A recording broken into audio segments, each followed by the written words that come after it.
തസ്യ ച ക്ഷിതിപയോ മഹോനില ദ്യോമഹത് പ്രകൃതി സപ്തകാവൃതിഃ തത്തദാത്മഗതയാ വിശൻ സുഖി യാതി തേ പദമനാവൃതം വിഭോ.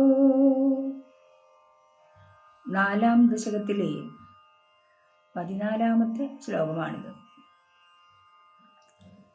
തൻ്റെ ഓജസ്സുകൊണ്ട് ബ്രഹ്മാണ്ടം ഭേദിച്ച് മുക്തി നേടാമെന്ന് കഴിഞ്ഞ ശ്ലോകത്തിൽ പറഞ്ഞുവല്ലോ.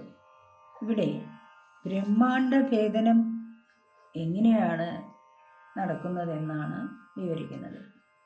അല്ലയോ സർവശക്തനായ ഭഗവാനെ, ആ ബ്രഹ്മാണ്ടത്തിൻ്റെ ഭൂമി, ജലം, തേജസ്, വായു, ആകാശം, മഹത്തത്വം, മൂലപ്രകൃതി എന്നീ 7 ആവരണങ്ങളെ അതാതിൻ്റെ രൂപത്തോടുകൂടി പ്രവേശിക്കുന്നവനായി ആനന്ദം അനുഭവിച്ചുകൊണ്ട് ആവരണമില്ലാത്ത നിന്തിരുവടിയുടെ പദത്തെ പ്രാപിക്കുന്നു.